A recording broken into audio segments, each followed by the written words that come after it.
actuelle. Ça changera peut-être plus tard encore. Alors, on part d'une thèse que j'ai soutenue sur Faraday. Donc, c'est ça. Donc, c'est le savoir tacite dans la pratique du physicien, l'exemple des recherches de Michael Faraday sur l'électricité et le magnétisme. Donc, c'est une thèse qui a été soutenue il y a quelques années à l'école aux études. Et donc, sur le plan, alors, ce qui a été intéressant pour moi, c'est de comprendre la dimension des savoirs tacites dans le travail du physicien.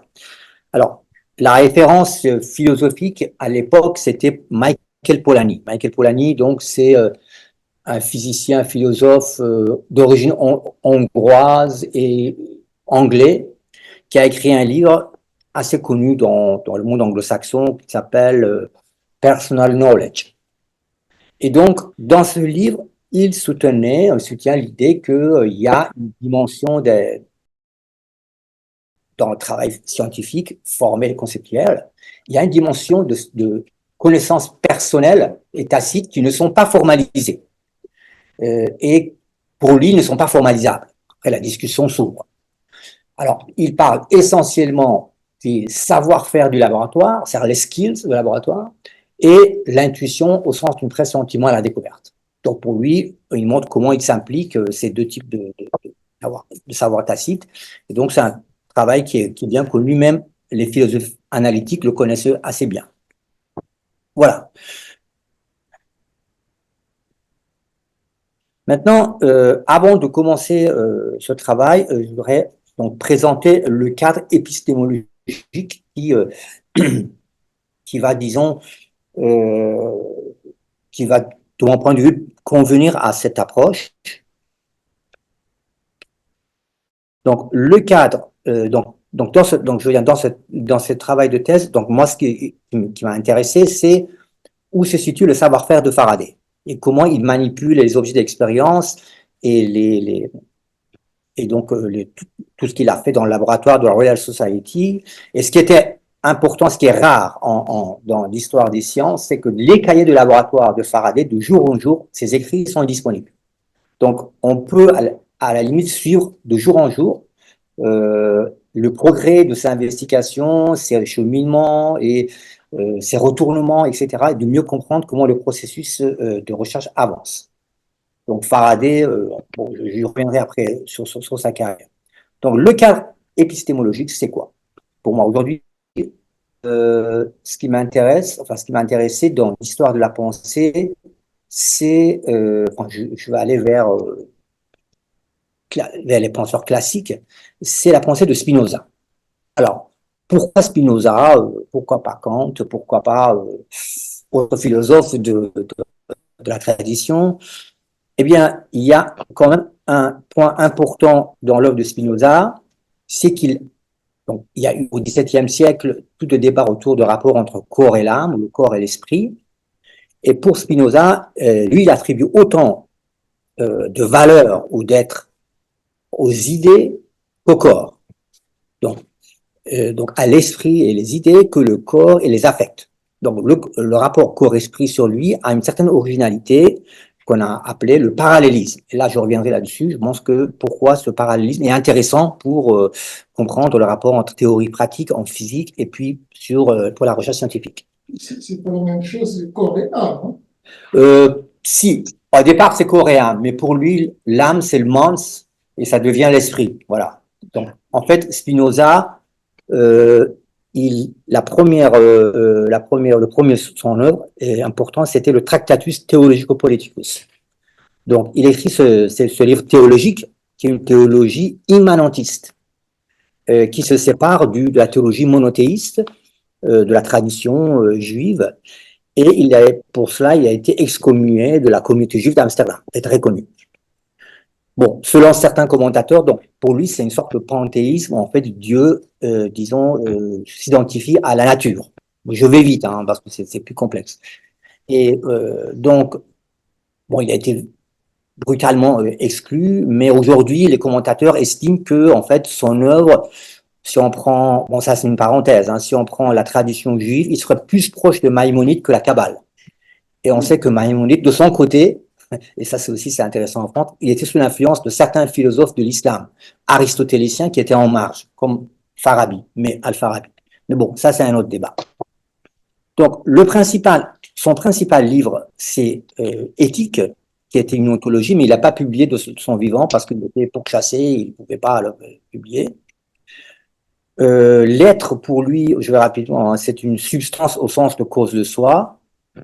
Et les attributs, donc il y a un langage aristotélicien ici, il y a un peu qui reste.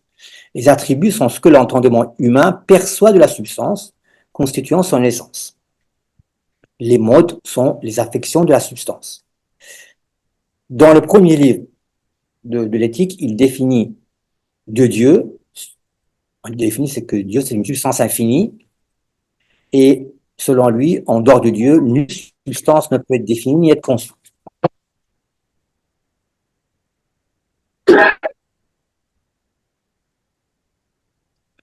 Donc, selon Spinoza, Dieu agit d'après les seules lois de la nature, sans être contraint par personne. Il est nature naturante, par contraste avec nature naturelle.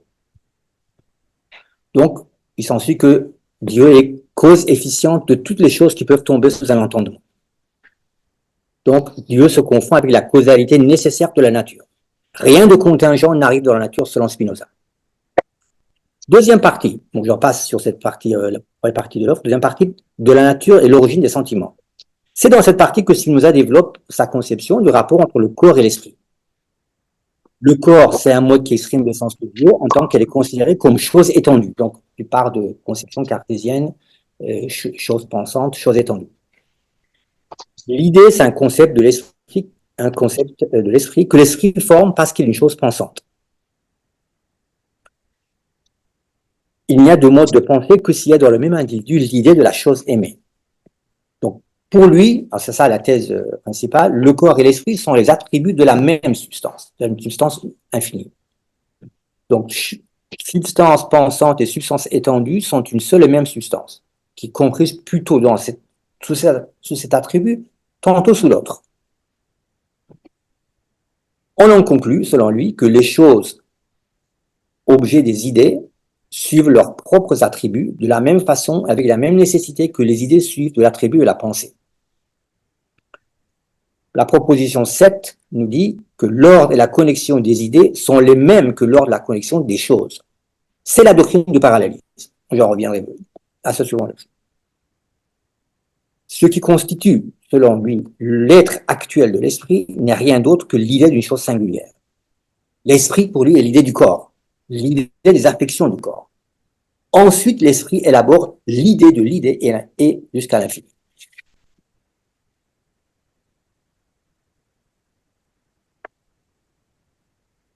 Ensuite, autre idée, c'est que l'esprit humain perçoit non seulement les affections du corps, mais encore les idées de ses affections. À partir de cette idée, il constitue l'idée de ses affections, etc. Et, encore plus radical, l'esprit ne se connaît lui-même qu'en tant qu'il perçoit les idées des affections du corps. Donc le rapport est très serré. Donc, comme le rappelait, alors, bon, la pensée de Spinoza a eu une influence importante quand même au XXe siècle. Beaucoup de philosophes se sont déclarés ses disciples, enfin ses suiveurs, sont influencés par l'école d'Althusser, mais aussi Gilles Deleuze. Comme on le sait, le travail de Gilles Deleuze sur Spinoza est très très connu. Donc, son livre de Spinoza, c'est Philosophie pratique. Donc, dans ce livre, je me réfère à ce livre. Donc, pour Deleuze, quand il nous explique, le corps, selon Spinoza, le corps est un mode de l'étendue, l'esprit un mode de la pensée. L'esprit est l'idée du corps correspondant. Non pas que l'idée se définisse par son pouvoir représentatif, mais que l'idée que nous sommes est à la pensée aux autres idées, ce que le corps que nous sommes est à l'étendue aux autres corps. Il y a donc, chez lui, un automatisme de la pensée comme un mécanisme du corps capable de nous étonner. Donc, toute chose est corps et esprit à la fois, chose et idée, en ce sens que tous les individus sont animata. Le pouvoir représentatif de l'idée ne fait que se découler de cette correspondance. Donc, on va voir que cette approche spéculative va comprendre un peu plus le corps lorsqu'on va parler de la science. Donc, dans cette approche, l'esprit et le corps, ce qui arrive à l'un et ce qui arrive à l'autre, respectivement, sont donc autonomes. Il n'y a pas moins de correspondance entre les deux, parce que Dieu, comme substance unique de tous les attributs, ne produit rien sans les produire dans chaque attribut, suivant un seul et même ordre. Il y a donc un seul et même ordre dans la pensée et dans l'étendue, un seul et même ordre des corps et des esprits. Mais c'est une identité d'ordre sans causalité réelle. Et c'est donc, alors, ce n'est pas seulement l'originalité de Spinoza ici, mais de telles doctrines étaient courantes chez les cartésiens aussi. On ne peut nier la causalité réelle entre l'esprit et le corps tout en maintenant une causalité idéale, une causalité occasionnelle. Donc en fait, pour Spinoza, contrairement à Descartes et Leibniz, les deux dimensions, c'est-à-dire les deux attributs, ont la même dignité ou perfection. Ce qui n'est pas le cas chez Leibniz.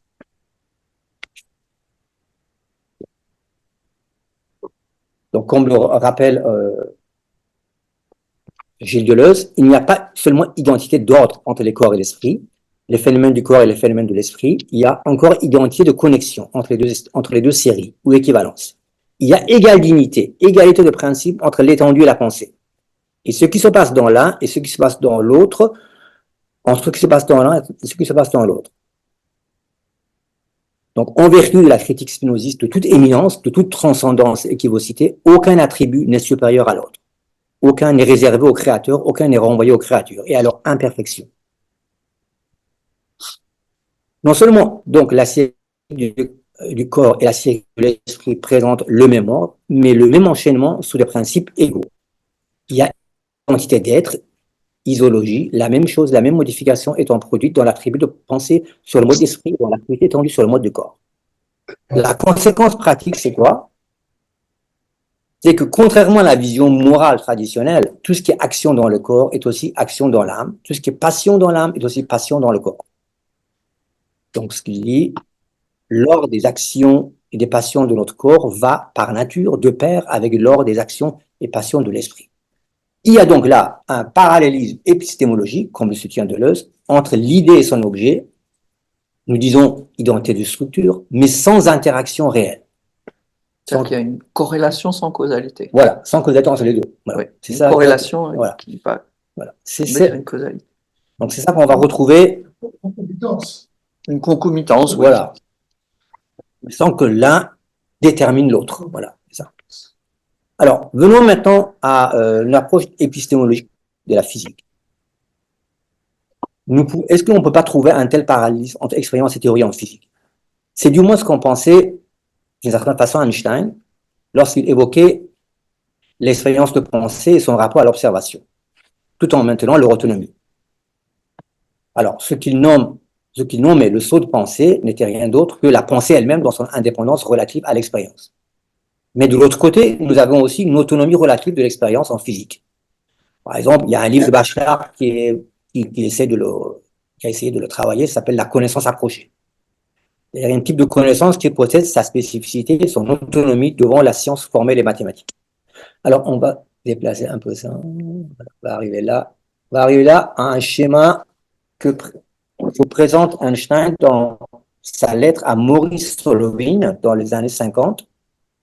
Dans ses correspondances, lorsqu'il réfléchit sur le rapport entre théorie et expérience en physique, entre théorie physique et la réalité perçue observée, on a le niveau E, grand E. C'est, voilà, le niveau E, grand E, c'est la diversité des expériences sensorielles des observations. Le niveau grand A, c'est le système des actions. Et les S sont les propositions déduites de A qui peuvent être vérifiées dans l'expérience. Selon Einstein, les actions A sont une invention libre de l'esprit. Ensuite, il précise, les E nous sont donnés. Donc, on peut dire que, bon, ou alors on observe des observations concrètes, on peut dire aussi de laboratoire. A. Les A sont les axiomes d'où nous tirons les déductions. Psychologiquement, les A reposent sur les E. Mais il n'y a pas, et c'est là le point important, de voie logique des E au A, mais seulement un rapport intuitif d'interdépendance toujours renouvelable. C'est ce que dit Einstein. Donc, des A sont déduites par voie logique des propositions individuelles S, et ces déductions prétendre à l'exactitude. Les S sont en relation avec les E par vérification. Cette procédure, à y regarder de près, appartient aussi à la sphère extralogique intuitive, parce que les relations des concepts intervenant dans les S avec des expériences vécues, eux, ne sont pas de nature logique. Donc, on peut aussi bien comprendre l'expérience vécue par le niveau E comme les observations de laboratoire. Donc, l'absence de lien logique entre E et A évoque bien, d'après l'approche que nous proposons, un certain parallélisme corps-esprit et leur autonomie logique dans leur déroulement. Mais, et c'est là le point où nous allons relever, c'est que quand on va passer des E à A, il va manquer quelque chose. Parce que là, on ne peut pas, selon l'approche que nous présentons ici, il y a une étape intermédiaire. Et cette étape intermédiaire est, en fait, là où l'enjeu entre en jeu un objet spécifique que nous appelons l'objet partiel. Et c'est de cet objet qu'on va nous en parler. Pourquoi? Que signifie l'objet partiel dans la recherche? Donc, voilà. Alors, quelle est la thèse que nous présentons? Après, je vais détailler un peu plus.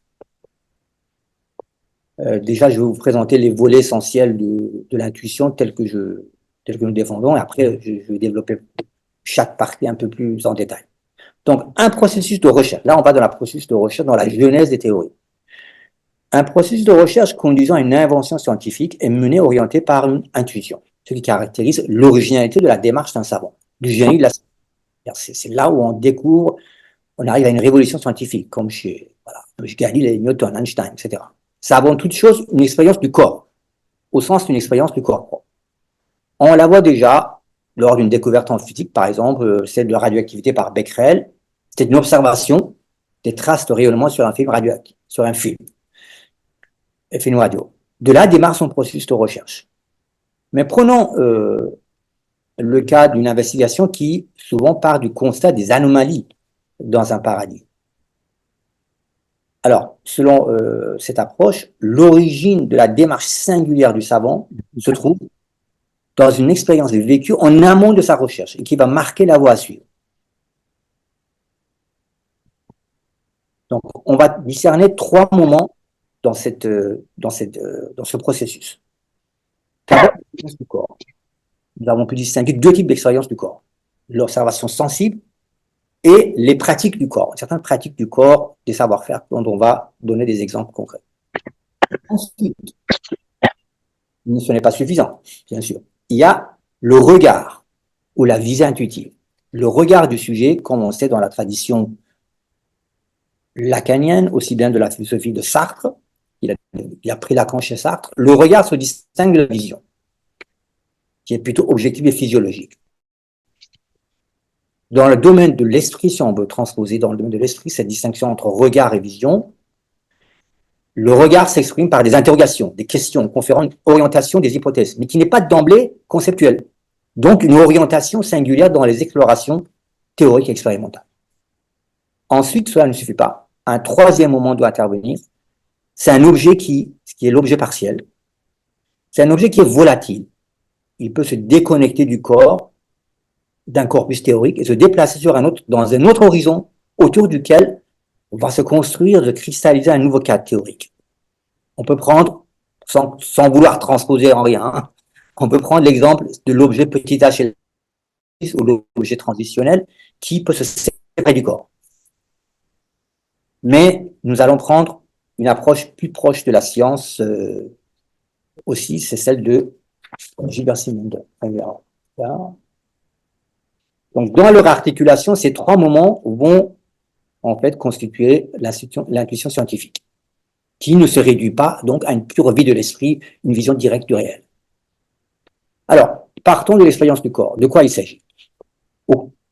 tout début de son enquête, avant même que le vrai processus de recherche démarre dans son domaine, le savant éprouve une certaine expérience du corps propre par rapport au problème posé, qui va marquer tout son parcours et l'autre collègue. Donc, c'est une orientation, on la trouvera. Cette expérience peut bien être une expérience vécue sensible, comme celle d'Einstein qu'on verra plus loin, ou même parlerai un petit peu de Grothendieck. Ou alors, le plus souvent, une pratique du corps au sens d'une certaine pratique expérimentale, des savoir-faire, avec un ensemble de schèmes ou de concepts qui lui sont associés, mais qui ne sont pas généralisables, car ils ne sont pas purement théoriques, mais participent au déroulement d'une pratique ou dynamique du corps. Cette dynamique est autonome vis-à-vis du déroulement des idées dans l'enquête, mais se situe dans un parallélisme vis-à-vis de celui-ci. On verra l'exemple chez Faraday. Et chez Newton, c'est frappant, mais Newton, je n'ai pas le temps de développer ici. Newton, c'est vraiment le cas le plus exaltant qui soit, mais voilà, ça va prendre beaucoup de temps. Comme disait plus haut chez Spinoza, l'esprit prend conscience des affections du corps et développe ses idées de façon autonome, mais dans le même ordre que la pratique. Cette dynamique de l'esprit du chercheur qui est dans un premier temps un regard, questionne, interroge avant de construire une hypothèse. Donc on va étudier l'exemple de regard de Faraday sur l'électromagnétisme et celui d'Einstein sur les anomalies de la physique newtonienne. Mais avant d'arriver à la solution finale, le regard va rencontrer un objet spécifique, symbolique, un objet partiel qui peut se déplacer d'un paradigme à l'autre. Qu'en est-il de cet objet? Comment comprendre son statut? Alors, cet objet, l'auteur qui l'a vraiment mis en avant, c'est Gilbert Simondon. Alors, Gilbert Simondon, c'est un philosophe de la technique qui bien connu, qui a enseigné ici à l'école normale. On dit qu'il était assez proche de René Thom aussi. Et donc, on sait sur la technique, hein, dans les années 50-60. Alors, il y a deux livres que je recommande, le mode d'existence des objets techniques et l'individu et sa jeunesse physico-biologique. Donc, il a toute une conception de l'invention et sa théorie s'appelle la théorie de la transduction. Voilà. C'est de là que vient l'idée de cet objet dont lui parle élément, mais nous pouvons le généraliser comme un objet partiel. Alors, je suis désolé, ça va être un peu ardu sur le plan technique, mais je voudrais je vais un peu aller plus vite pour arriver au but, pour montrer comment est-ce que Simondon a, disons, repéré cet objet au cœur de l'évolution des systèmes techniques et comment on peut généraliser, donc s'en inspirer pour nous dans l'invention scientifique. Dans sa réflexion sur l'histoire de la technique, Simondon et donc leur évolution, leur mouvement de transition. Donc, il définit les objets techniques dans un schéma. On regarde l'évolution des systèmes techniques, voilà, dans l'histoire, jusqu'à l'industrie, jusqu'à l'époque actuelle. Schéma de genèse. Un mouvement défini comme un processus de concrétisation de l'objet technique. Au lieu de partir de sa méthode, c'est au lieu de partir de l'individualité ou de la spécificité d'un objet, il renverse le problème et il prend les critères de la genèse. L'objet technique individuel n'est pas telle ou telle chose, mais ce dont il y a genèse.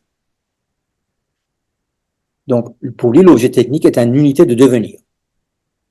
Par exemple, pour comprendre le moteur à essence dans son devenir, et non pas en tant qu'entité constituée, il faut le prendre dans son devenir, non pas en tant qu'entité constituée à un moment donné. L'évolution de la technique des moteurs ne doit pas être, par exemple, conçue dans une chronologie des mutations, mais suivant un principe d'adaptation à soi et de résonance interne.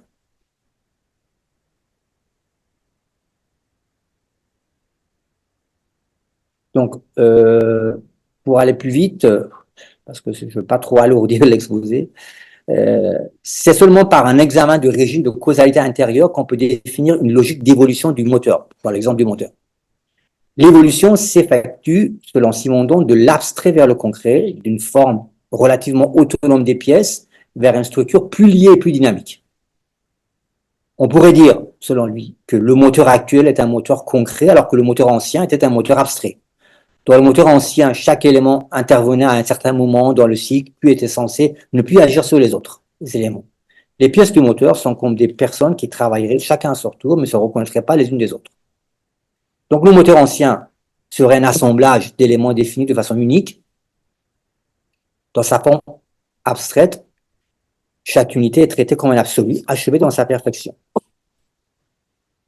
Mais le problème technique, c'est la convergence des fonctions dans une unité structurale, plutôt qu'une recherche de compromis entre les exigences en conflit.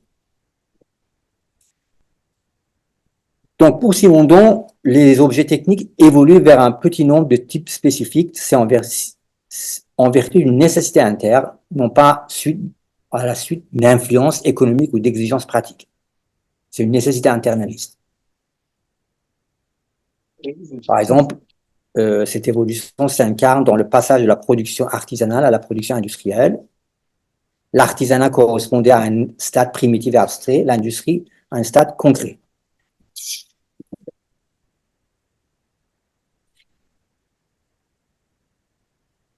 L'objet industriel a acquis une plus grande cohérence de sorte que les besoins se moulent sur cet objet. Il acquiert même la capacité de modeler toute une civilisation.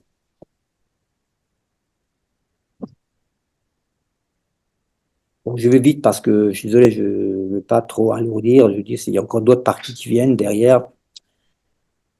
Donc, je recommande ce livre pour davantage disons, d'approfondissement du thème. Donc, de façon schématique, le progrès technique, selon Simondon, se construit dans la manière dont l'objet se cause et se conditionne dans son fonctionnement, en surmontant ces obstacles. Le franchissement s'effectue généralement par un bond, par une modification de la répartition interne des fonctions. Alors, de façon générale, l'évolution tend vers une plus grande synergie de l'objet technique. Dans l'objet technique devenu concret, une fonction peut être remplie par plusieurs structures associées synergiquement. Alors que dans l'objet technique primitif, chaque structure était chargée de remplir une certaine fonction définie, et généralement une seule.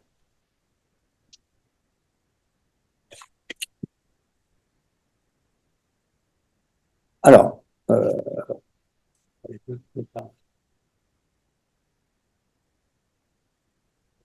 donc pour Simondon, il y a trois types d'objets techniques: l'individu, l'ensemble et l'élément. L'élément favorise les mutations. Donc l'individu, c'est là où il y a une unité synergique de fonctionnement.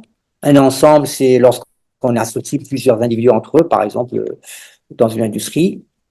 Et l'élément et l'individu lui-même est constitué par les éléments. Donc il dit, il y a un niveau d'individu ou d'objet au-dessus des individus techniques. Les objets techniques infra-individuels sont appelés les éléments techniques. Ils se distinguent des véritables individus en ce sens qu'ils ne possèdent pas de milieu associé. Ils peuvent s'intégrer dans un individu. Une lampe à cathode chaude est un élément technique plutôt qu'un individu complet.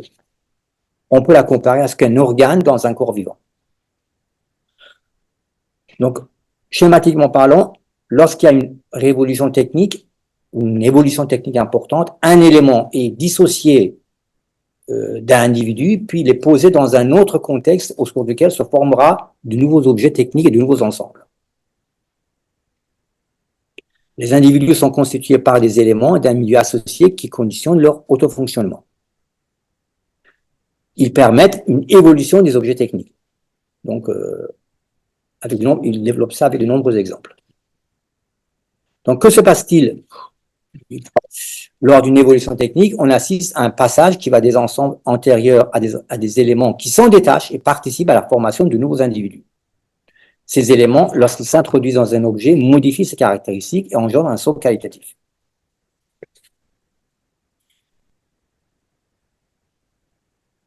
Voilà.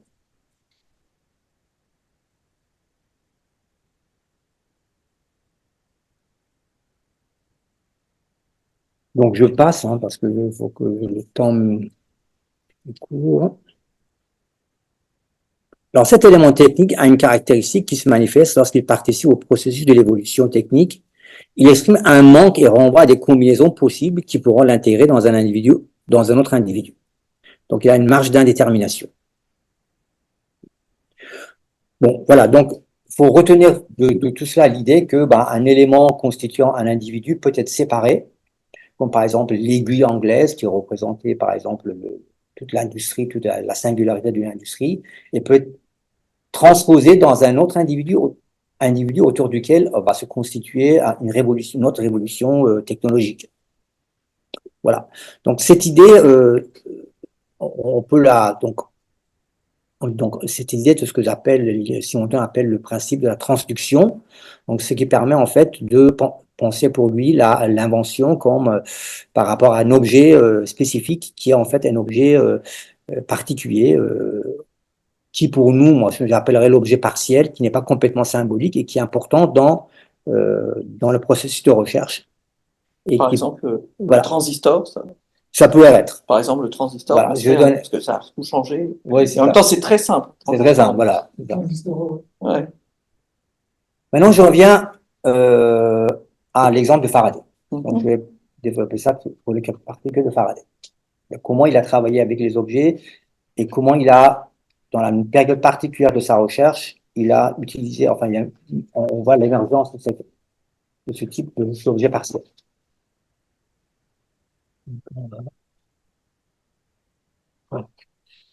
Donc, Faraday était au tout début de sa jeunesse au XIXe siècle. Donc, vous savez que c'était un des précurseurs de la théorie du champ en physique. Cette théorie qui ensuite a été, ces découvertes expérimentales ont été ensuite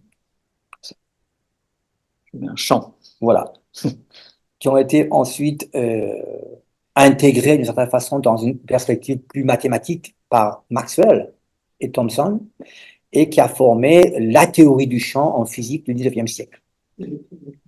Voilà, l'électromagnétisme. Voilà. Mais lui, il a fait tout le début, toutes les grandes découvertes qui ont en fait préparé le champ d'une mathématisation des forces du champ électrique et magnétique.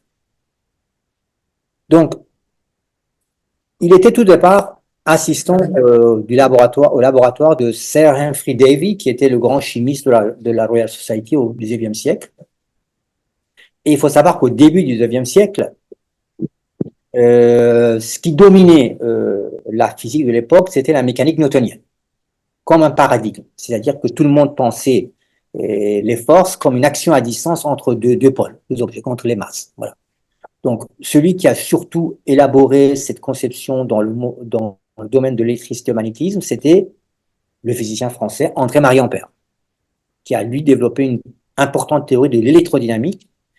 Et dans le domaine de l'électricité statique, c'était Coulomb, avec la conception de l'électricité statique, électrostatique qu'on apprend tous déjà, voilà, très tôt en physique.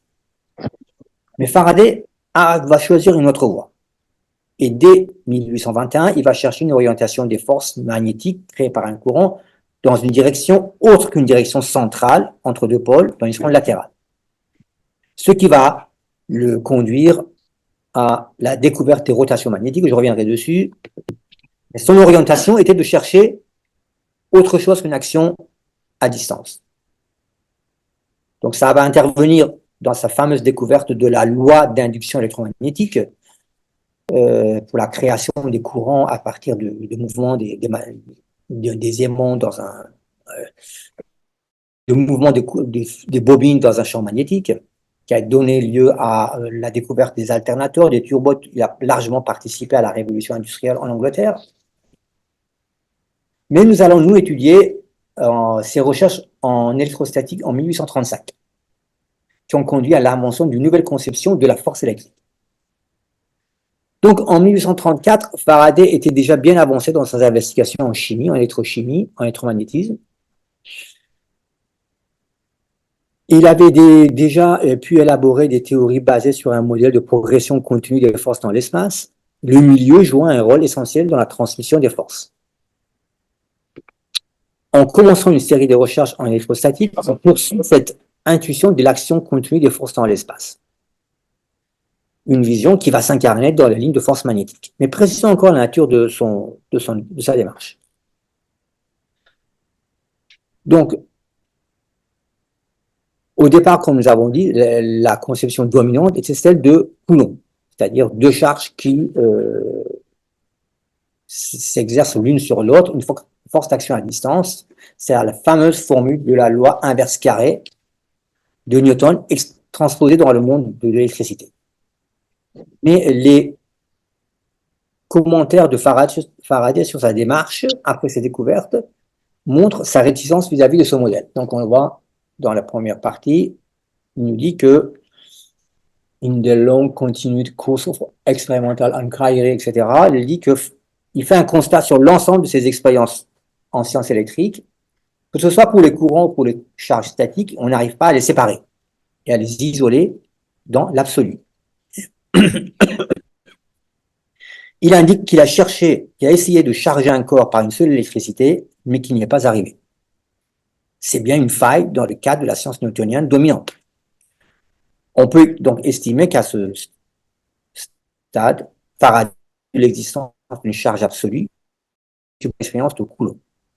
Il était sensible à une autre cause, à une autre force agissant dans l'espace des interactions électriques.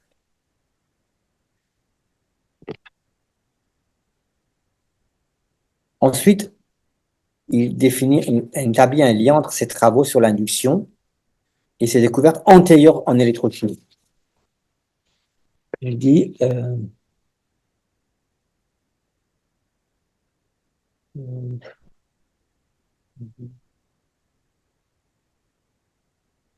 que ses précédents travaux sur l'électrochimie lui avaient ouvert les yeux quant à une généralisation possible du concept d'induction, ce qui indique que il faisait certains rapprochements entre la polarisation de l'électrolyte. En fait, dans une électrolyte, il y a une polarisation des ions, hein, donc c'est pas une action à distance, et l'inexistence de charge absolue en électricité statique de l'autre. Donc en fait, on peut dire qu'il y avait une association entre deux idées, sans pouvoir savoir qu'il allait en faire exactement. Donc ensuite, il récapitule que I've been thinking much lately of the relation. Voilà cette partie-là. Ça, c'est tiré de diary, c'est-à-dire ces fameuses notes du laboratoire. Il nous dit que son enquête sur le constat d'un manque dans la théorie dominante, donc il dit qu'en fait, il y a une intuition d'une nouvelle causalité dans le domaine de l'électrostatique. Donc, il traduit cette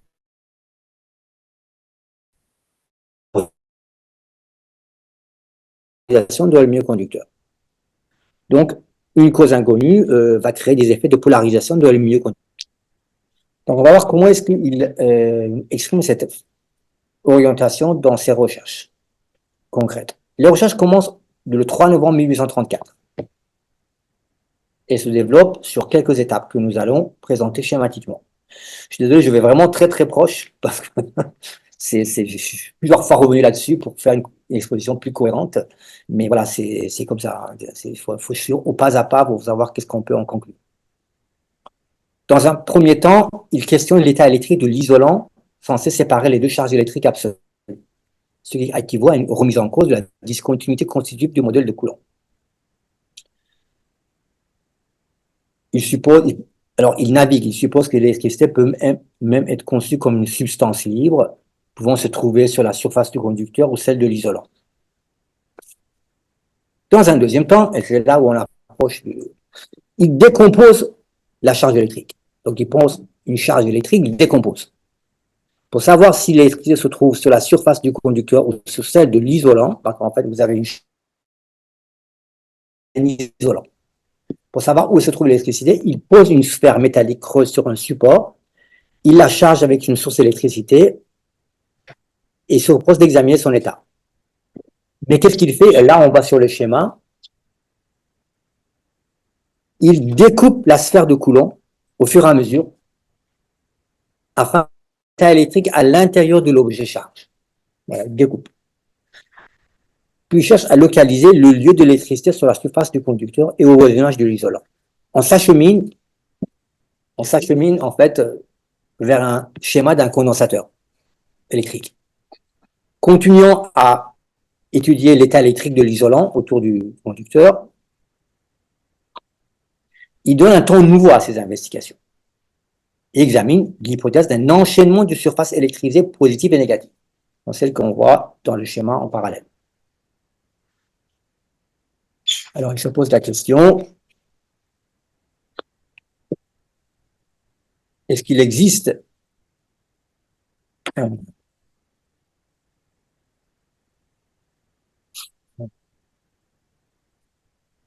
voilà.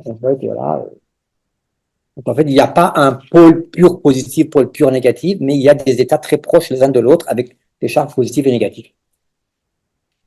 En fait, ce phénomène était analogue à celui qu'on avait l'habitude d'observer avec les aimants. Quand on scinde le milieu d'un aimant entre les pôles sud et nord, on observe les deux aimants dont les pôles s'opposaient dans l'interface de la coupure. Donc, il y a toujours des aimants qui se constituent.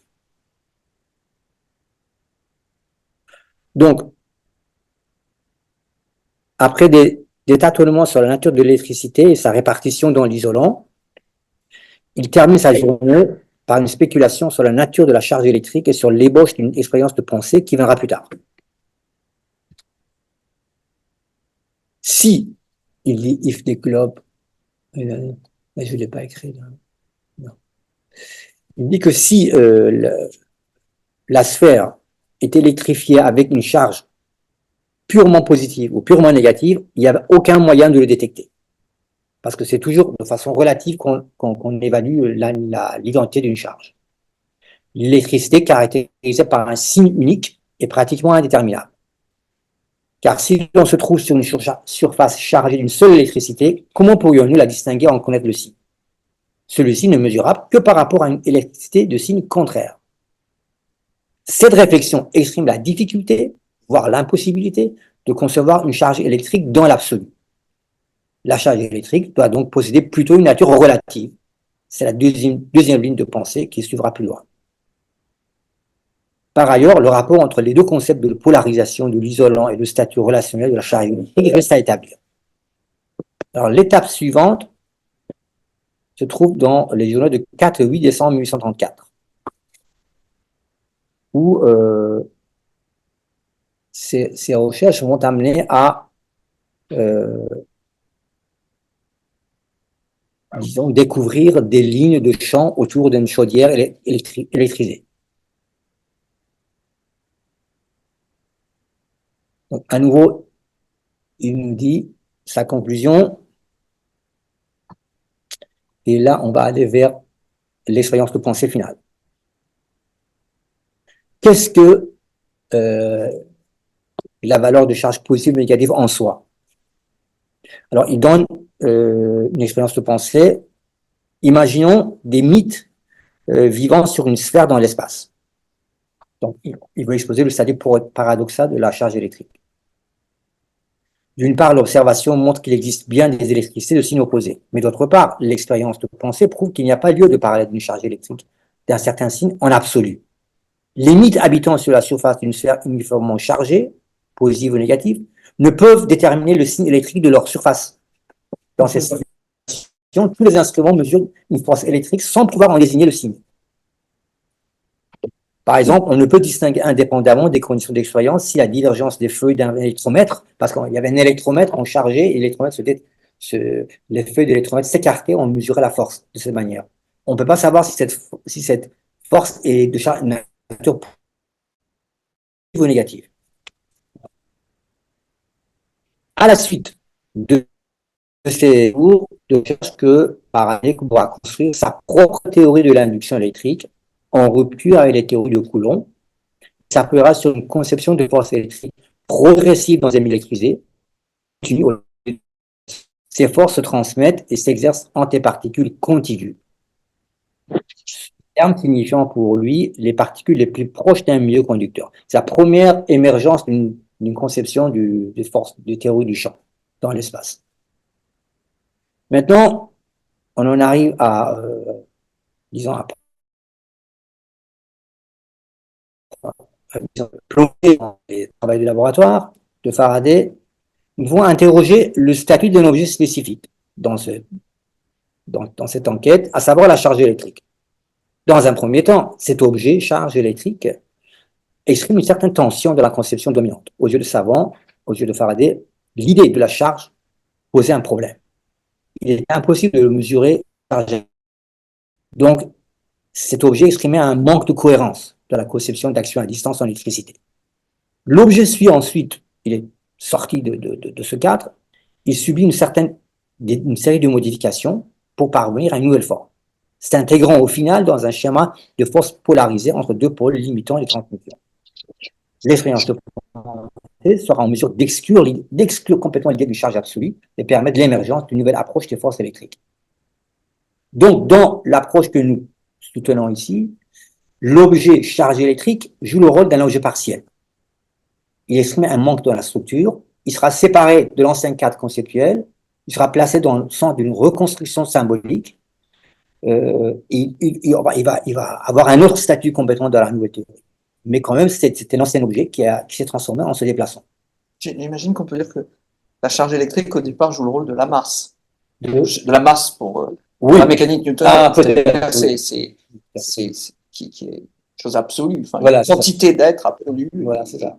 Ni positive ni négative. Il n'y a pas de signe. Donc, son caractère de cet objet, c'est d'être en mouvement. Mais on a vu qu'il a été complètement décomposé par Faraday. Et dans une transition, il sera en fait le support d'une reconstruction conceptuelle et théorique. Voilà.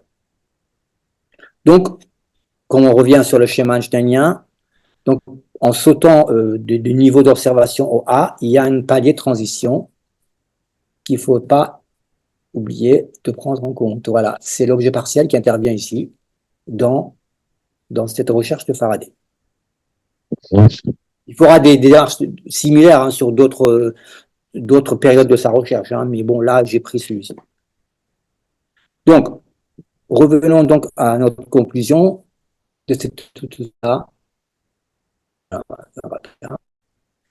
Tout au long de ces études, voilà, on va reprendre les trois moments, moments où volets de l'intuition, tel qu'on voit incarné dans l'expérience de Faraday, dans la recherche de Faraday. Tout d'abord, l'expérience du corps se trouve à l'origine de l'enquête. On va voir comment on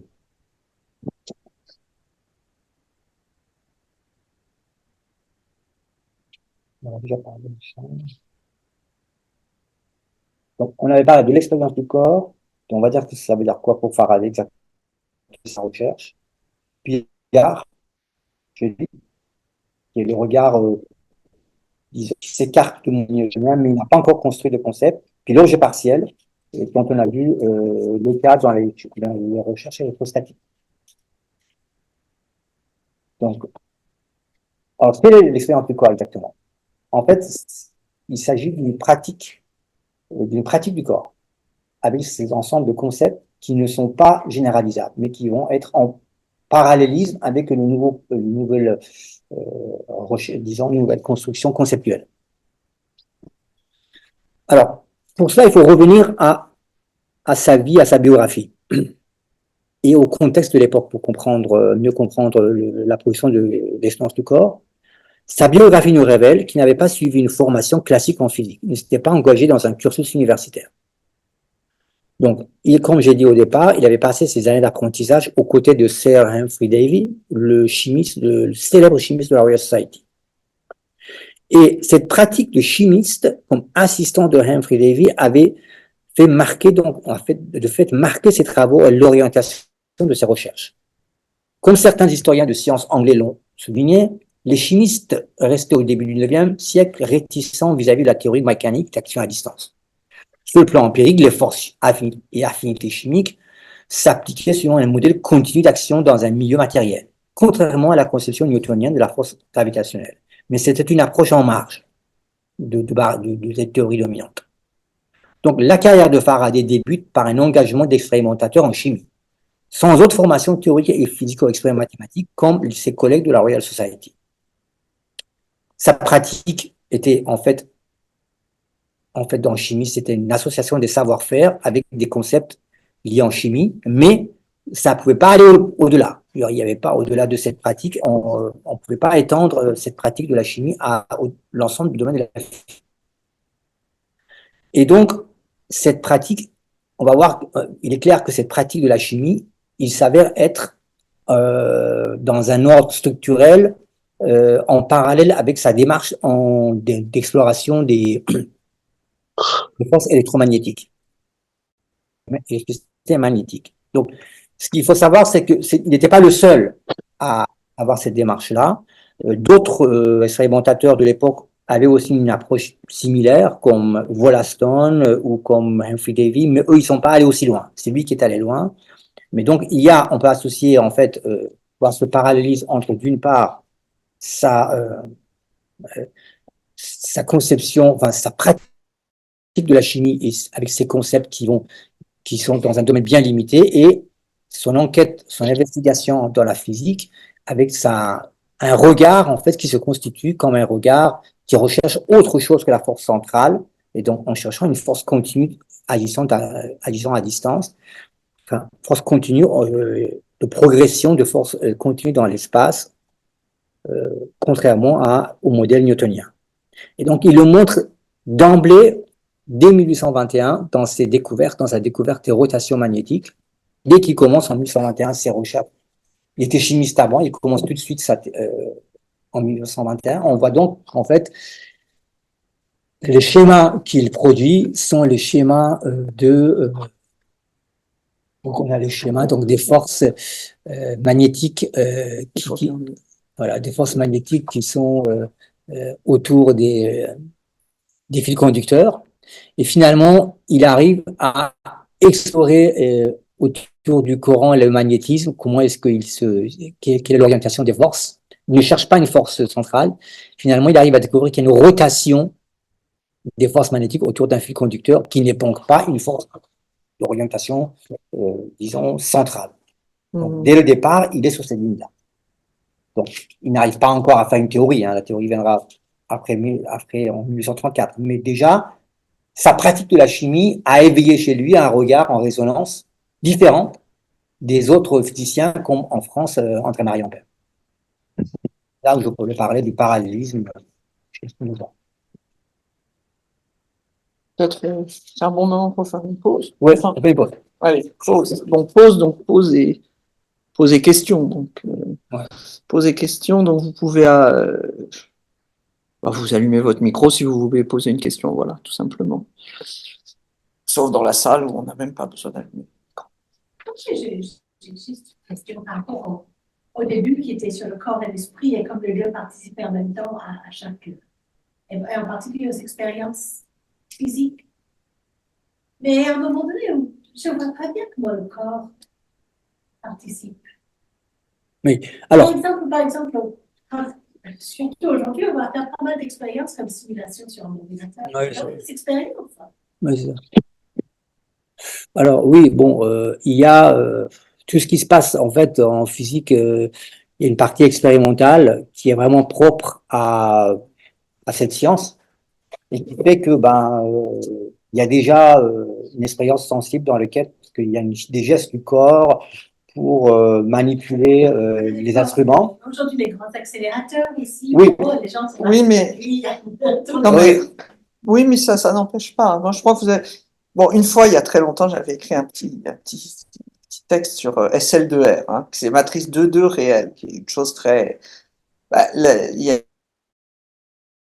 gens qui font des sites, c'est largement basé sur SL2R, en fait, et c'est des gestes. C'est-à-dire qu'il y a le geste tourné, on n'a pas besoin. Oui, mais il y a des gens qui préfèrent ce qui tourne, il y a des gens qui préfèrent être un pâtissier qui va prendre une pâte et l'étaler. Il y a des gens. Jusqu'à quel point est-ce que la pensée d'un geste est assimilable au geste? La pensée d'un geste est corporelle. Oui.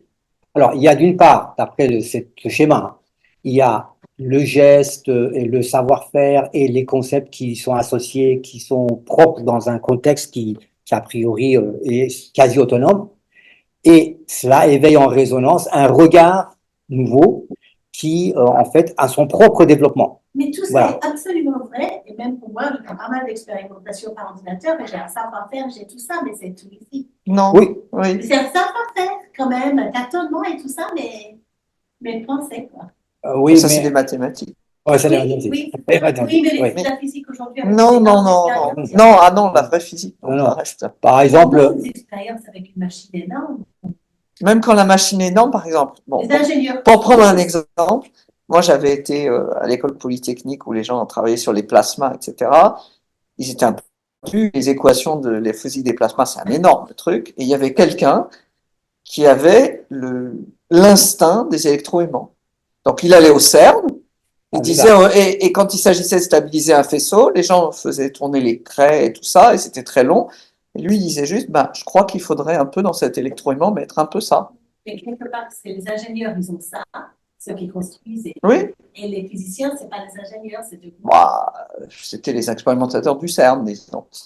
Mais je suis d'accord, parce que tout ce que vous dites colle à mon expérience, sauf que c'est pas avec mon corps. bah, c'est-à-dire que quand Becquerel, par exemple, observe les traces d'un rayonnement sur une film radio, c'est une observation sensible. Oui, bien Voilà. sûr. Voilà. Et après, à partir de là, se développe. Non, non. Voilà. Donc, il y a toujours un part d'expérience sensible ou alors une pratique qui est pratique du corps, qui est condition disons, de développement des idées. Oui, d'origine. Et en vous-même, C'est-à-dire que moi, par exemple, quand j'allais pour ma formation, bon, j'avais fait une formation théorique. Alors après, quand je vais dans un laboratoire, on me dit, tout ça c'est bien gentil, hein. Mais quand vous travaillez avec un interféromètre, c'est autre chose. Donc, avec un spectromètre, c'est autre chose. Donc, nous, on prend les gens qui ont un expertise dans cet instrument. Et ça, c'est pas la théorie qui vous apprend. Voilà. Donc, vous vous mettez au charbon et avec des mois, vous apprenez comment travailler avec. Voilà. Une fois qu'on a acquis ça, bah, après, on peut bosser. Mais je crois qu'il y a aussi vraiment de l'expérience du corps. Par exemple, les gens qui font de la physique quantique, il y a le dualisme de particules, personne ne comprend. Il y a des gens qui... Si, parce qu'il y a des gens qui ont l'expérience de la particule et d'autres l'expérience de l'onde. Voilà, c'est ça. Et qui préfèrent. Mais c'est pas l'expérience corporelle de la particule. Quelque part, c'est corporel. Des gens, Russell avait dit ça. Mais c'est pas corporel. Non, Russell avait dit ça. Non, il y a des gens qui préfèrent. Oui et non, il y a des gens qui préfèrent faire du surf et d'autres qui préfèrent aller à la chasse. Ceux qui préfèrent aller à la chasse préfèrent les balles de fusil. Je voulais rapport effectivement corps-esprit. Alors, la relation entre Einstein et Hilbert. Einstein et puis Poincaré autour de la relativité. Il va peut-être en parler, ouais, je crois. Je crois que c'est après, il va en parler. Donc, il y a Hilbert, lui, en tant que mathématicien, donc il élabore toutes les équations et tout. Ouais. Et puis, il pense effectivement qu'il a découvert la théorie de la relativité. Ouais, Einstein dit, mais c'est pas c'est un problème d'équation. Donc, il faut passer à la boulette. Là, donc, et Poincaré avait pensé également qu'il avait lui aussi découvert. Donc, le groupe de Lorentz, oui. Voilà. Mais le groupe de Lorentz, c'est pas la relativité. Pour moi, c'est l'esprit et quelque chose de plus que l'esprit, mais qui n'est pas exactement corporel. Oui, il y a qui est incorporé. Il y a une créativité qui est idéale au niveau du mathématicien, avec ses formules et tout. Un physicien comme, moi j'ai assisté à sa conférence à l'Académie des sciences, Alain Aspect, il a fallu 40 ans pour en Suède, qu'on lui applique le primeur, parce qu'on voulait vérifier qu'il était physicien et non mathématicien. Non, il n'est pas mathématicien. Mais disons. Non, mais oui, il a fait. Non, mais il y a un joli. Non, mais il y a quand même un très joli mot en français. Incorporer. C'est-à-dire, incorporer, ça dit bien ce que ça veut dire. Il s'agit d'incorporer dans l'esprit quelque chose qui est quand même. Ah ouais, c'est ça, c'est intéressant. Mais intéressant. moi, je fais des expériences avec les Non, mais sur les nombres premiers, ça c'est un peu autre chose. Ah, il y a une intuition et un savoir-faire, je comprends ça. C'est tout ça. Mais c'est. Non, dans les systèmes dynamiques, c'est frappant, hein. Les gens font des systèmes dynamiques, ils n'ont pas besoin d'avoir fait du surf, de la chasse ou tout ce qu'on veut, mais il y en a qui préfèrent l'elliptique et d'autres l'hyperbolique. Mais ils préfèrent parce que leur corps préfère l'hyperbolique et l'elliptique. Mais ils ont évidemment jamais, ça ne les a jamais, ils n'ont jamais eu besoin pour ça dans un club de tir, hein. Non, préfèrent. Et même si tu dis talk ou Oui. pétrir, personne préfère prendre peut-être. Non, pas forcément préfère, il n'y a pas forcément sans. Enfin, la physique quand même fonctionne sur les deux dimensions, Oui. toujours, hein. Au fond, quelque part, Ben, c'est ce qu'il dit, il y a une incorporation dans Oui, l'esprit du corps. oui, c'est difficile de faire la Non, il n'y a pas. totalité de l'esprit. Ouais. Il y a Non, mais pas- c'est amusant. Et puis, c'est de vous donner. Ah oui, mais ça- Paradis est un bon exemple. Parce Ah oui, c'est un qu'il très bon est- exemple. il est totalement en mathématiques. Voilà, il est hors mathématiques. Il est non mathématique. Et- On est jaloux. C'est plus difficile. Oui. Non, mais c'est difficile. Ah bah oui, oui, t'as raison. Bon, on reprend. Vous allez nous parler d'Einstein? Oui, Ah, pardon. Ah, et tout ça, non? c'est anglais, hein, c'est Il était à Cambridge, non? Il était à- Royal Society. Je sais pas. Non, je suis pas sûr. Pour une fois, je crois qu'il était anglais. C'est anglais, hein. Hamilton était écossais. Écossais, ouais, parce qu'il y avait une- Maxwell était, non, Hamilton était, pardon, irlandais. les Irlandais, ils avaient- Non, il était irlandais, Hamilton, et Maxwell était écossais. ils avaient du Mais mal. peut-être que Faraday, il était bêtement anglais. Je sais pas. Oui, il était anglais. Il y avait déjà une crise technique. Les Irlandais, À l'époque, ils se considéraient comme différents, ils étaient fiers.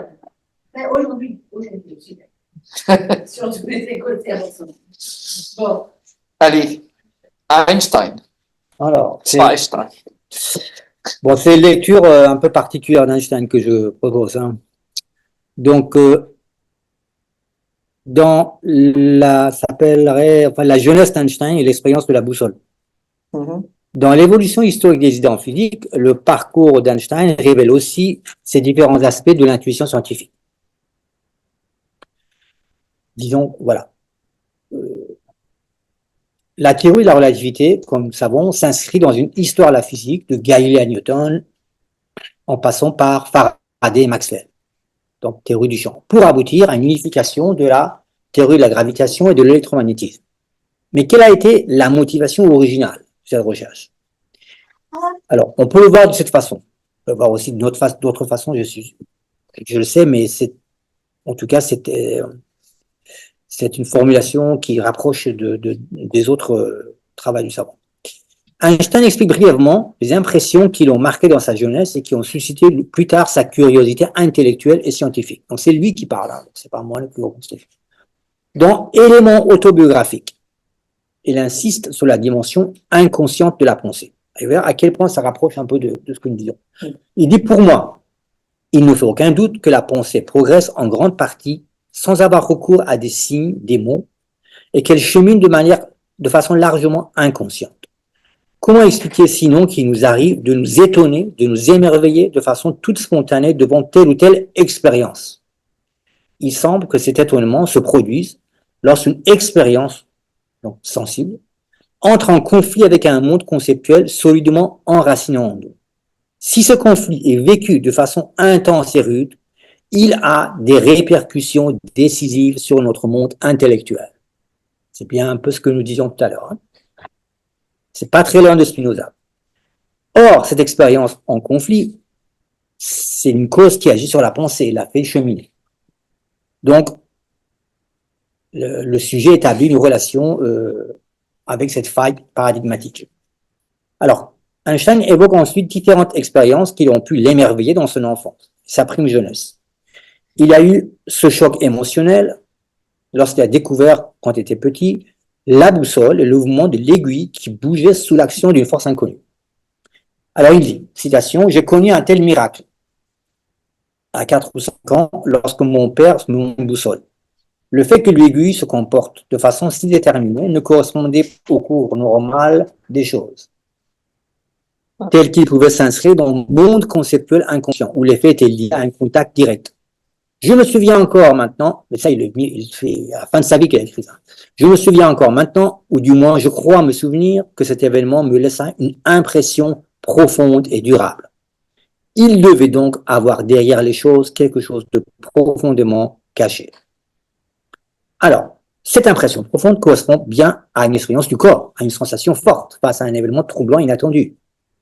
Quel sera le sens et la suite de cette expérience pour le Einstein? C'est de le détacher du cadre de représentation habituel et du sens commun.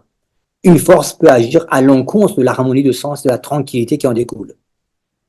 Cet événement aura des répercussions et une résonance sur le plan intellectuel. Einstein va avoir acquis progressivement un regard, pour l'instant c'est un regard, spécifique sur la science du mouvement. Plus tard, au début de sa formation scientifique en Suisse, une expérience de pensée lui ouvrira le chemin. C'est au cours de cette année passée à Aarau que me vint à l'esprit la question suivante, un questionnement. Si l'on poursuit une onde lumineuse à la vitesse de la lumière, on se trouve face à un champ d'onde indépendant du temps. Il n'existe, semble-t-il, rien de tel. C'est ainsi que j'ai fait tout jeune la première expérience de pensée concernant la théorie de la relativité restreinte. Cette question provient non pas donc d'une hypothèse construite, mais d'un regard nouveau, d'un point de vue relativiste, À ce stade, Einstein n'est pas en mesure d'établir une hypothèse ou un concept précis. Il s'agit uniquement d'une ouverture, d'une perspective de recherche, d'investigation. Ce regard produira ensuite un riche développement d'idées. Mais le point culminant arrivera à un moment précis, lorsque cette visée trouvera un objet partiel. On revient à notre objet. Ce dernier lui permettra d'inventer une nouvelle théorie afin de répondre à la crise de la physique paradigmatique de la physique du XIXe siècle. La première grande formulation théorique, on sait que sera élaborée dans la théorie de la relativité restreinte en 1905. Mais cette théorie, il ne l'a pas inventée de toute pièce. Il faisait partie intégrante, en fait, d'une certaine façon, le principe. Enfin, il tire des éléments de la mécanique classique et particulièrement du principe d'inertie valable pour les référentiels galiléens. Dans sa reconstruction de la physique, il pourra ce principe galiléen, un principe qui dépassera les concepts d'espace de temps absolu en élaborant le nouveau formalisme d'espace-temps. Cette démarche est bien conforme au principe de transduction, qu'on parlera plus tard. Donc, dans cette approche, le principe de relativité galiléen est pris comme un objet partiel, qui est ensuite transféré sur un autre horizon. Einstein le déplacera tout en le modulant, le transformant dans son paradigme. Il pourra élaborer à partir de ce pilier un nouveau cadre conceptuel. Il permettra ainsi à la physique théorique de sortir de la crise engendrée par les expériences de Michelson et Morley et les anomalies de la mécanique newtonienne. Donc, en conclusion, nous dirons que le point de vue relativiste dans la recherche a choisi le principe de relativité classique pour en faire le pivot dans la genèse de la nouvelle théorie de l'espace-temps et de la relativité restreinte.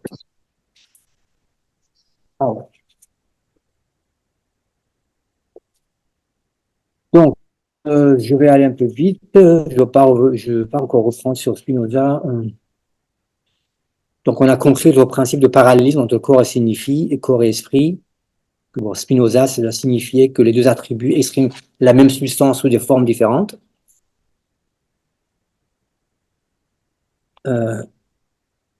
Donc, un parallélisme s'établissait, comme on disait, entre les modifications et l'affection du corps et les idées qui en prennent conscience, sans causalité ni déterminisme entre les deux mouvements. Je termine plus tôt que je pensais, d'ailleurs, c'est bien, parce que je pensais que ça allait prendre beaucoup de temps. Alors, qu'est-ce que finalement est l'unité de l'intuition, à part tous ces trois moments que nous avons pu repérer? Donc, dans la recherche, l'expérience du corps, les savoir-faire et les connaissances pratiques, les observations sensibles, déclenchent la dynamique et la puissance de l'investigation. À ce mouvement répond le regard qui oriente et développe progressivement des questions et des idées qui s'ensuivent. À un moment donné, cette visée rencontre un objet particulier et excentrique. L'objet partiel exprime un manque, se déplace, se transforme pour permettre l'émergence d'une nouvelle conception. Après cette phase d'émergence, une nouvelle hypothèse construite, d'autres idées et expérimentations suivront et conduiront le savant ou l'équipe scientifique à la construction d'une nouvelle théorie du domaine étudié. Ainsi, le regard est lié à l'expérience originale du corps tout en agissant sur l'évolution des idées de la théorie. La cause sans, enfin, l'expérience du corps sans regard ne peut ouvrir un horizon et aboutir à l'invention. Le regard sans objet demeure stérile et ne franchit pas les obstacles. Ces trois moments sont inséparables. L'intuition est fondamentalement, au final, un regard qui se construit à partir d'une cause comme une expérience du corps. Il vise toujours un objet excentré qui n'est pas déterminé par un registre symbolique. Donc, on n'identifiera pas, au final, l'intuition à une pure intuition intellectuelle. Donc, l'enquête est marquée dès l'origine par l'expérience du corps, soit une expérience sensible, soit une pratique du corps, qui confère une singularité à la démarche du savant. Donc, le nouveau regard qui en répond sur le plan intellectuel s'exprime par des interrogations, des directions d'exploration et de recherche jusqu'au moment décisif où la pensée aboutit à l'idée adéquate, puis à l'objet partiel, et à la joie d'être cause d'elle-même, pour prendre l'idée de Spinoza. Merci. Eh bien, merci. Ben, on vous applaudit. Ah ben, vous avez été plus court que prévu dans la deuxième partie. Ouais, Bah, écoutez, dans un sens, enfin, j'allais dire tant mieux, pas tant mieux, mais en tout cas, bon, donc du coup, on a quand même un quart d'heure au moins pour. Alors, je m'excuse auprès des gens qui écoutent parce que j'ai l'impression, je suis pas sûr qu'ils puissent intervenir tellement le micro est mauvais, enfin le micro de cet ordinateur. Mais essayez quand même. Si vous mettez votre micro, on verra ce qu'on entend. Les gens qui sont là. Donc les gens dans la salle, évidemment, c'est pas un problème. Ils peuvent, oui, enfin, il y a d'autres méthodes. Je sais pas. Le son est bon. Quelqu'un a dit le son est bon, donc le son est bon. Oui. Bon, écoutez, en tout cas, vous pouvez intervenir comme vous voulez. Moi, je dis juste simplement que pour Einstein, j'aurais dit plusieurs choses, mais une des choses que je dis toute simple, c'est qu'on réduit peut-être un peu trop souvent Einstein à la relativité, en plus à la relativité restreinte, parce que quand même, c'est quelqu'un qui a eu. Alors, quand on lui a demandé, l'anecdote fameuse, il est venu au Collège de France en 22, et il a dit, bon, il y a une anecdote avec Paul Valéry, mais en tout cas, lui, ça s'attribuait deux idées, ça fait déjà une de plus, la relativité et le photon. C'est très intéressant qu'il ne se soit pas attribué non plus ce qui est le mouvement brownien, c'est-à-dire, on va dire, comment dire, la physique statistique, où pourtant il avait une intuition extraordinaire. Donc en fait, il avait quand même une intuition extraordinaire qui a donné la relativité, mais il y en avait aussi une en thermodynamique statistique. En physique quantique, ça fait quand même beaucoup. Donc, bon, disons que, enfin, il y a beaucoup de choses à dire sur Einstein, mais c'est un petit peu dommage qu'il soit souvent, évidemment c'est extraordinaire la relativité, mais qu'il soit un petit peu souvent réduit ce qui est déjà pas mal à la relativité. Bon, sinon, est-ce que vous avez des interventions, questions, interrogations? Voilà. Oui, Florence Talbot, je voudrais vous demander. Il y a quelqu'un? Oui, vous m'entendez? On vous attend. Attendez, il y a quelqu'un qui parle et puis après, bah, vous parlez. D'accord? D'accord. Juste une seconde. J'avais entendu dire qu'Einstein avait dit qu'au moment où il a fait la relativité restreinte, il ignorait l'expérience de Michelson et Morel. Ça semble invraisemblable. Non, c'est pas impossible. Ah non. Je ne sais pas. Il est tout. Bah alors, oui. Et même Lévi Leblond avait dit non, mais effectivement, il a dit ça, mais c'est difficilement croyable. C'est possible. C'est possible. J'en sais rien, en fait. Je n'en sais rien. C'est non, il était un. Non, il était. Enfin, il avait son âge. Non, mais c'était pas son prof, il avait son âge. Ils avaient le même âge. Il était ensemble au Polytechnique, mais ils étaient. Non. Il ne pouvait pas l'ignorer, mais je pense, ce qui est vrai sans doute, c'est que c'était pas du tout son but que de l'expliquer ou d'aller contre l'air. Ça ne devait pas être son but.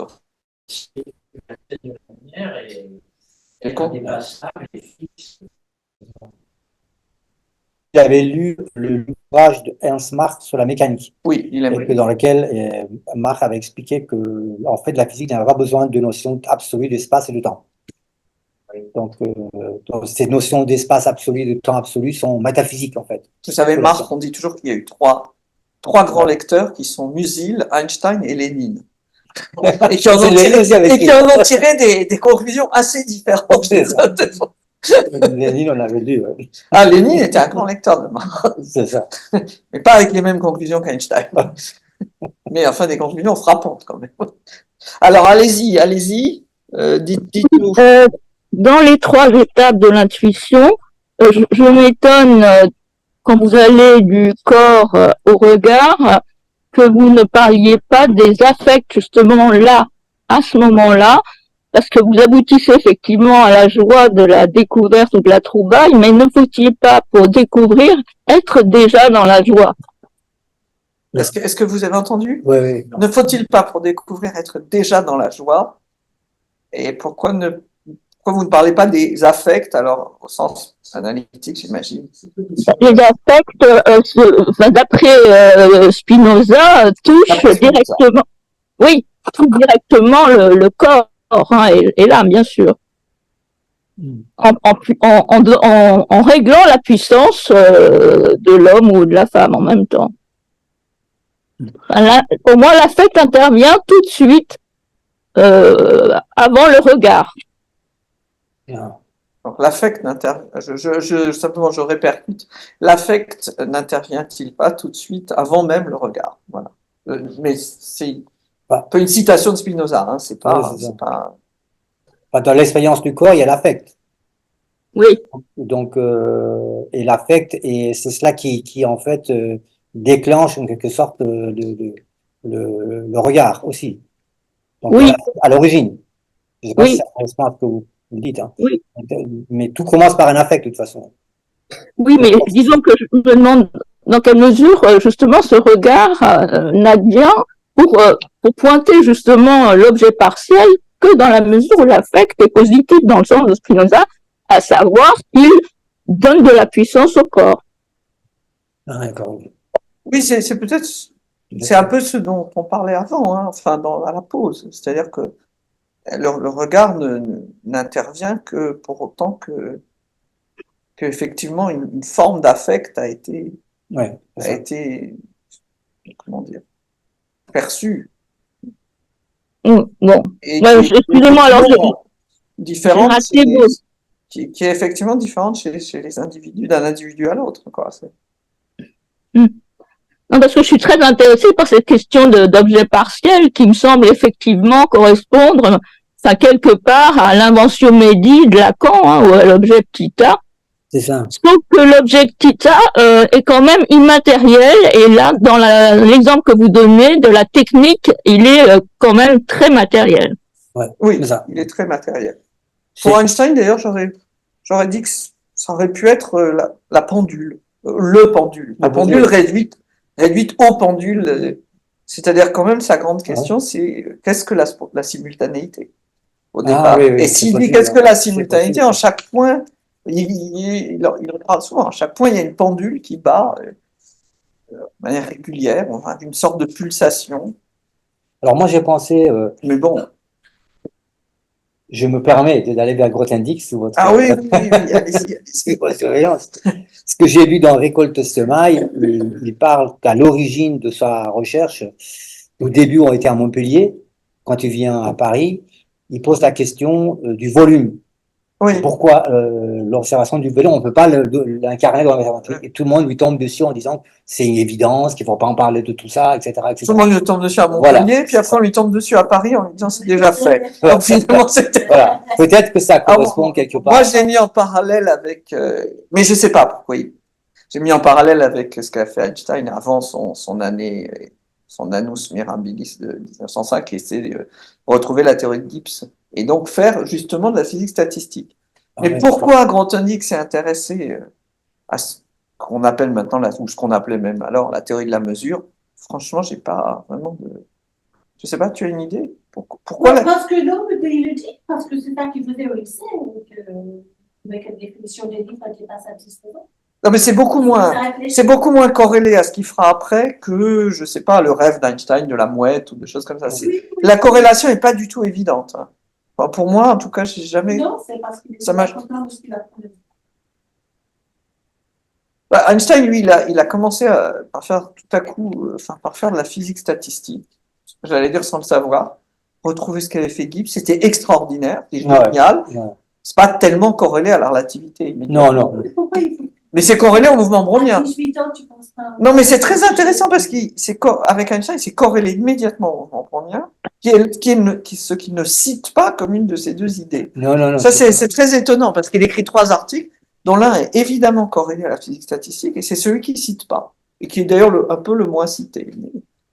Alors qu'il est complètement extraordinaire, hein.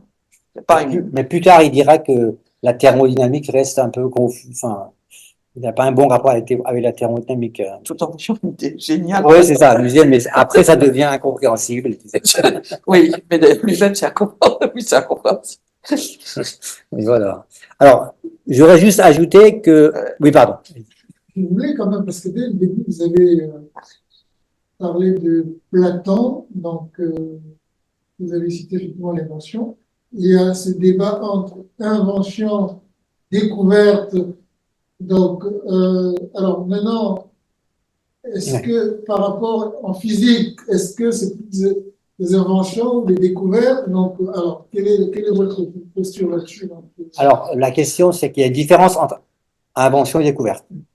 Par exemple, la découverte, il y a une découverte de ce que c'est que de phénomènes radioactifs. Mais l'invention théorique, c'est autre chose. L'invention théorique, c'est pas que la découverte. Par exemple, Max Planck découvre les photons. Bah, voilà. Mais c'est pas la théorie des photons, c'est pas lui qui le fait.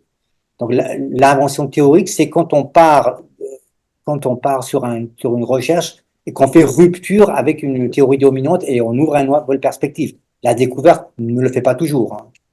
Donc ça pose des bases, au fur et à mesure, ça prend prise en charge par d'autres physiciens pour arriver à une élaboration. La théorie de la radioactivité a été vraiment construite après chez Marie Curie et plus tard que chez Becquerel. Becquerel, il a découvert, c'était génial, mais c'est qu'une découverte. Donc après, quelle signification attribuer à cette découverte et quelle construction conceptuelle pour en suivre, ça c'est autre chose. Donc, mais une théorie, pour vous, c'est une invention? Non, oui, c'est une invention. Comme dit la théorie, c'est une invention libre de l'esprit, comme disait Einstein. Voilà, c'est-à-dire des données sensibles, on ne peut pas déduire une théorie, donc il faut un acte libre de l'esprit. Il y a des cas, c'est un petit peu. Il y a des cas très nets, par exemple, Röntgen découvre les rayons X, mais on n'a pas compris tout de suite que c'était dans la théorie de Maxwell qui existait déjà, en fait. Ouais. Je comprends que c'est l'acte créatif de l'esprit, mais une invention, j'aime pas, dans le sens où oui. la théorie décrit la vérité, c'est des choses vraies. Ouais. Enfin, certaines théories, en tous les cas. D'autres, peut-être, la théorie des cordes, peut-être pas, je sais pas. Mais... La théorie des cordes est une invention et la théorie de la relativité est une réalité. Toute théorie n'a pas le même statut. Mais c'est pour ça que les... Une théorie qui est comprise complètement et qui décrit vraiment à l'aspect de la réalité, je trouve ça difficile de l'appeler une invention.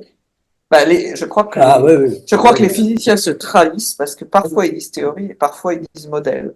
Tout le monde dit la théorie de la relativité et personne ne dit la théorie standard, mais le modèle standard. Et le modèle, on dit modèle quand précisément c'est pas exactement une théorie. Non, mais c'est esthétique, c'est quand c'est trop ad hoc. Oui, c'est ad hoc, ça veut dire. C'est pas parce que c'est vérifié ou pas vérifié. Tu peux préciser? Disons que le modèle standard, il a 20 paramètres qu'il faut ajuster pour que ça s'ajuste à la nature. Donc, on ne dit pas la théorie standard, on dit le modèle standard. Un modèle, c'est précisément quelque chose qui sauve les phénomènes au prix, ça veut dire pour l'esthétique, ça veut dire en l'occurrence des paramètres qu'il faut ajuster et qui ne sont pas dans, voilà. Il y a... Alors, oui, si, donc vous pouvez intervenir, puisque quelqu'un est intervenu, ça veut dire que techniquement c'est possible. Voilà. Mais il n'y a pas d'intervention, donc allez-y. Hein. Alors, je reviens pas, je comprends un peu notamment l'arithmétique avec avec la physique des quantas, c'est une expérience personnelle. Hein. J'ai constaté qu'on a beaucoup travaillé en Occident au niveau du paradigme des entiers naturels. La hiérarchie cumulative au sens de von Neumann. Or, chez les Africains, c'est-à-dire dans les langues africaines, vous avez deux paradigmes. Effectivement, les entiers naturels qui, avec la succession, ainsi de suite, mais en même temps, quand on arrive au marché, on procède par paquet. C'est-à-dire qu'il n'y a plus accumulation d'une unité jusqu'à par itération, c'est plutôt par paquet. Ah oui. Donc, c'est un paquet, par exemple, de 5, donc c'est exactement comme dans les comptables. Le mot 5, il ne va pas être pareil que le mot 5. Le paquet de 5, ça va pas être le même mot. Non, c'est pas le même mot. C'est-à-dire que la numération n'est pas la même. Ce que je vous dis là, de façon expérimentale, c'est-à-dire que ça baigne dans la culture, mais ça n'a jamais été formalisé, c'est-à-dire modélisé, jamais. Mais dans la culture populaire, les gens fonctionnent suivant deux arithmétiques. Une qui est effectivement itérative, c'est-à-dire qui a le piano, et une autre qui est vraiment sous forme de compta, de paquet. Mais c'est vraiment l'innovation Et ça, qui est ça. incroyable. Ça, c'était déjà avant la colonisation. Ah bah oui, bah. Ça fait partie de la culture, c'est-à-dire de la pensée linguistique. C'est même pas des mathématiques. Hein. C'est-à-dire que l'arithmétique dont on parle là, c'est dans la pensée linguistique, les langues. On n'a pas besoin d'aller à l'école.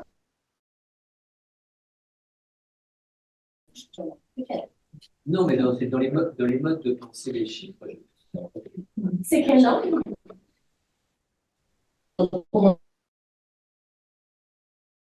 Mais en France, C'est-à-dire qu'au-delà du Sahara. quand on achète une bourriche d'huîtres, on les compte pas. Oui, il y a des mots. Il y a des mots. Là, c'est la bourriche. Oui, c'est. Mais pourquoi il y avait plus de ces mesures? Ah oui, hein. Ces mots qui étaient un palier. Non, mais tu donnes l'exemple. Ben, effectivement, ma question, non, parce que je vois qu'elle me taxe de racisme avec ma question sur le colonialisme.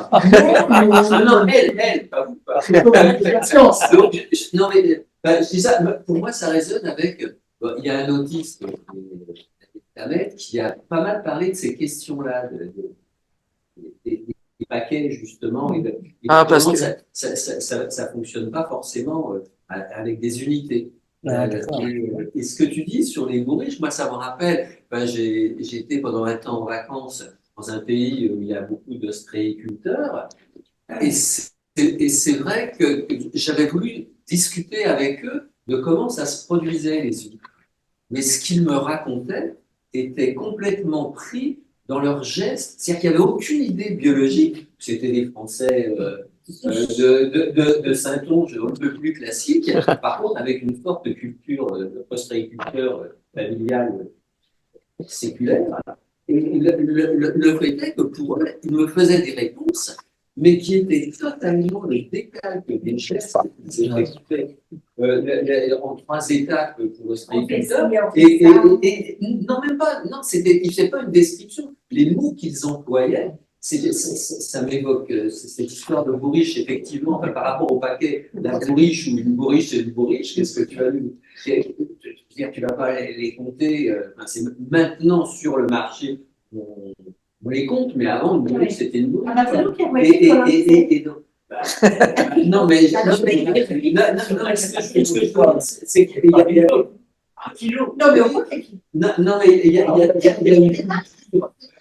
y a une culture, mais qui est partout, qui est liée à une pratique corporelle. Et puis, après, il y a cette pensée scientifique, effectivement, qui a été inventée avec toute cette recherche qui a. Mais alors pour les. Mais est-ce que chez Max, chez Planck, c'est ça, hein, c'est-à-dire que c'est comme si on sautillait par. Ah bah oui, mais on peut l'utiliser au marché pour tous les mots, ou c'est juste.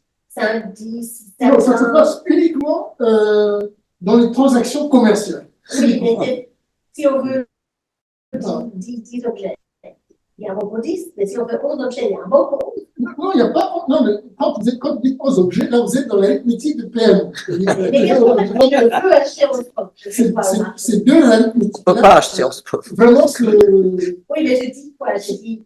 Non, non, non. Non, c'est pas ton vrai. On défraque. Oui, parce que la pratique fait que ils sont tous réglés. Mais tu prends une botte A, une botte B, il n'y a pas de. Oui, c'est vrai. Oui, oui. Aussi. Ouais, Question question. sur l'expérience Il y en a qui les assurent. l'expérience de Grothendieck avec l'érotisme. Ah, Il parle souvent dans l'école de Schumann, Ah oui, il parle souvent de l'expérience de ses recherches, de sa recherche, et il fait des parallèles avec les interprétations corporelles. Il fait des liens avec. Très franchement, hein. non, C'est vrai. non, ce qu'il dit souvent, il n'y a qu'une. Est-ce que ça procède de ce que vous dites? je sais pas très bien, en fait. Bah, peut-être qu'on peut dire. Je vais en parler un petit peu. Elle va en parler. Allez-y. Ce qu'on peut dire, c'est qu'il y a pour lui, c'est évident qu'il y a une seule forme de désir. Voilà. Le désir, il n'y a qu'un désir, qui peut être le désir. Chez Saint-Augustin, il y a beaucoup de libido. Il y en a 3. Et chez lui, il n'y en a qu'une. Chez Saint-Augustin, il y a la libido que tout le monde connaît, la libido carnis, comme il dit, la libido sciendi, la libido dominandi. Et il y a 3 ordres et 3 libidos. Mais chez Grothendieck, il dit voilà, il y a une seule, il y a un désir, il y a une pulsion. Elle va en parler. Voilà. On va en parler. Et c'est tout à fait. Effectivement, pour lui, le corps et l'esprit sont liés peut-être par le désir. Et enfin, moi, dans votre exposé, j'attendais un peu parce que ma référence plus que Simondon, c'est Stigler, Bernard Stigler. Et parce que moi, Je n'ai jamais lu. Moi. En fait, c'est quelqu'un qui est mort. Non, il y a 2 ans. Mais il a pris la philosophie à partir justement de l'exclusion du technique et en prenant la prématurité biologique humaine et ce rapport qu'on a à quelque chose pour compenser cette prématurité et cette impuissance humaine. Et moi, je pense que ce soit par rapport au langage, mais Stigler, il prend ça par rapport à la technologie, il fait remarquer que toutes les sociétés humaines, il y a toujours eu des outils et des armes pour compenser l'impuissance humaine. Et donc, il a toute une réflexion sur l'importance de ces techniques qui créent des organes extrasomatiques. Et dans votre réflexion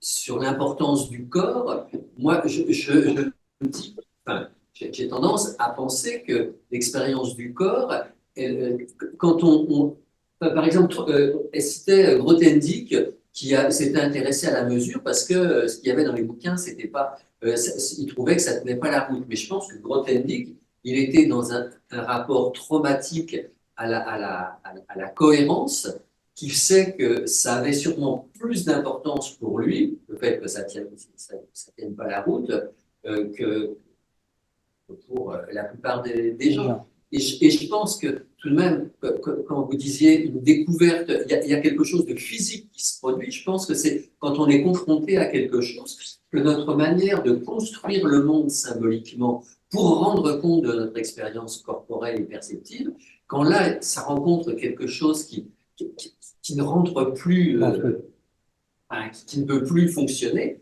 et là, ça fait quelque chose au minimum une expérience fondamentale et certains une expérience qui peut être traumatique s'il n'y a pas tout de suite des systèmes symboliques pour venir expliquer.